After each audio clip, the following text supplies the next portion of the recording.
you're not backed up with all those people behind you. And groups don't always cause negative things, they cause positive things too. You have to be very aware of who you are and how you act in groups. You know, there's a woman named Louise Hay, who's 95 years old. She started Hay House Publishing, which is a wonderful publishing, probably the biggest motivational and inspirational publishing company out of California. She started when she was 60. But one of the best things that Louise, one of the greatest things that Louise ever said, was she said, gossip is like accepting stolen property. You are complicit in the crime. If you're accepting stolen property, you are part of the crime. You are the same as the person who starts the gossip, and that's just listening to gossip, just listening to it. And I know that it's hard when you're physically in a group of people, and this isn't exclusive to girls, boys do this too, right? There's 5 of you around, and you're all talking about someone. I was telling the middle schoolers yesterday, you know, over at the middle school in St. Stephen's, if there's any way, if you're in that situation, if you can just physically take a step back and kind of look at yourself and saying, that's not David, that's not who I am, that's not how I act when I'm alone. I wouldn't do this to this person, to their face. So why am I doing it now? It's hard. And what's even harder, as I know you guys had an assembly on, maybe on social media, on phones and being at the computer, is when you're in a text chat or you're in a, you know, whatever, Instagram, whatever you're doing online, and there's a group of people and you're talking about someone and you're behind a screen, so you're kind of hidden. You have to be aware of how you act in groups. You have to be. The other reason I told you the Sarah story is because she did the absolute right thing. She went to one of her teachers and she went to her counselor and, you know, talked it out with her, and was very upset and talked to Mary. You know, Sarah got, last year she was playing basketball and she got hit in the face with a basketball. And there's one of her teachers, she would come home, and Justin had the same teacher, social studies teacher, Mrs. F. And she said, they don't call her that, but she gives F's. Her name is Mrs. Falcone. So she would come home every day and tell me, Daddy, I hate Mrs. Falcone. I hate her. She's my worst teacher. Hate her. Don't like her class. Every day. Tell me that every day. Sarah got hit in the face with a basketball. One teacher called to check on her. One. Which one? Mrs. Falcone. She's changed the way that she's thought about Mrs. Falcone. The people in your building, ladies and gentlemen, kids, boys and girls, the people that are here because they love you implicitly. Right? They care about you greatly. Teachers don't teach for money. They don't teach for subjects. They teach because they love kids. I hold teachers, and especially special education teachers, in such high regard because they really care about you more than they care about the subjects that they teach. So your second challenge for today, and next week, and when you come back, is to find 2 adults in the building, and don't forget the secretaries. If there's a crossing guard, if you're walking to school, and outside the building would be the bus driver. Counselors, people you forget, lunch ladies who serve you lunch. You know who the most important person in the building is? Who knows who the most important person in the building is? My mom was an elementary school nurse, and she taught me this. It's the custodian, or custodians, because they take care of us. Because they clean the school, and we mess it up, and then they take care of it and put it back together again for us every day. So don't forget the custodians. You have to go to 2 adults in the building today, look them in the eye, and say, you know what, Mr. Mills, I just want to say thank you for keeping me safe and for keeping all the kids here safe at St. Stephen's and St. Agnes. You know what, Mr. Ebner, I just want to say thank you to you, and you look them in the eye. I don't know if you guys are mature enough to handle this. I'll tell you. Okay.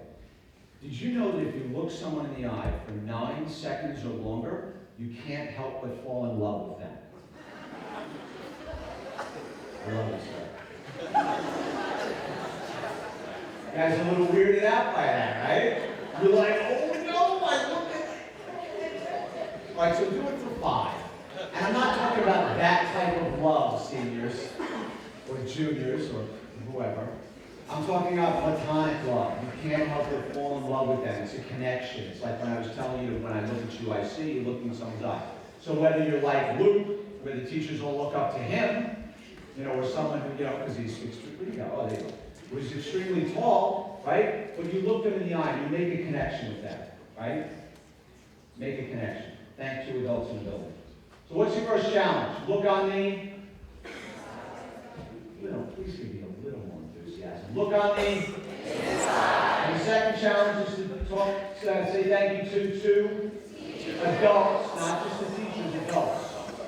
And here's the Sarah part of that challenge. Go to the teacher that you like the least. Don't tell her that. And say, I like your reaction. And say, you know what? I don't like math, but we're going to get through this together. Or I don't like Latin. Just be honest. Teachers love that. I don't like physics or chemistry. I don't. Or economics. I don't like all this stuff. And here's the thing, guys and girls. Here's the thing that you really forget, the kids forget.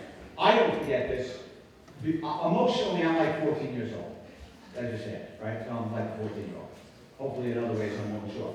But the teachers and the adults, boys and girls, are just like you. They're just big versions of you, okay? They have all the same problems that you do. You don't think Mr. Mills' dog might have passed away over the weekend?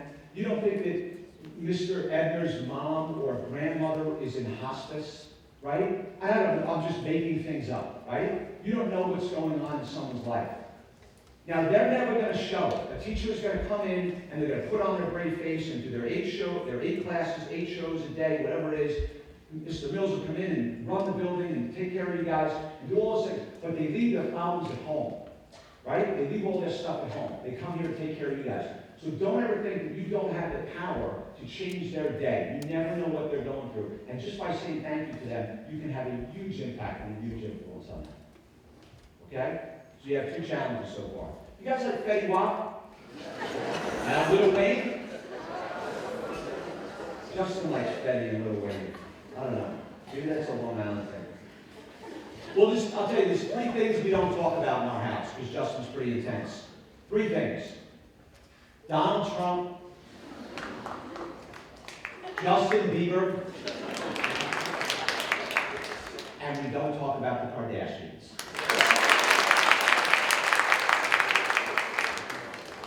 Those subjects are just too intense for him.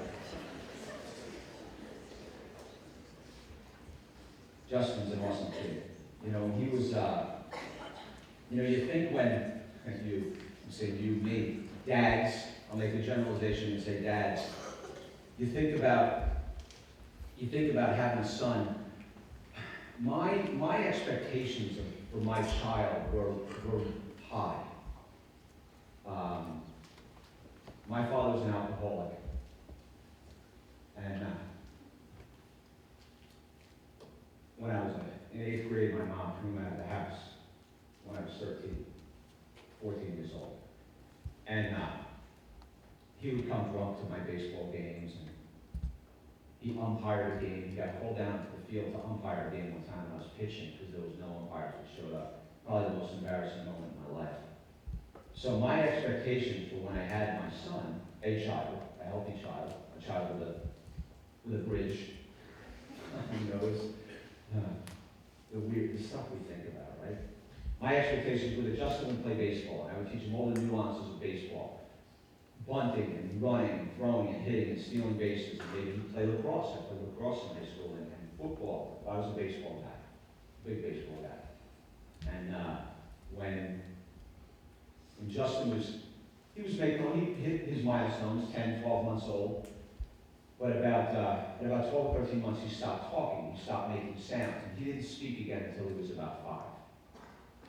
But when he was 18 months old, my sister, who was a speech and language pathologist, said, David, you should take Justin and have him evaluated at a developmental pediatrician. And we did. And I will tell you, ladies and gentlemen, that your parents go through a great deal to do what they do for you. Parents of special needs children go through 100 times that. There are CPSE meetings, which is the Committee on Preschool Special Education, There are CSE meetings, which is the Committee on Special Education. There are evaluations. There are OTs, occupational therapists,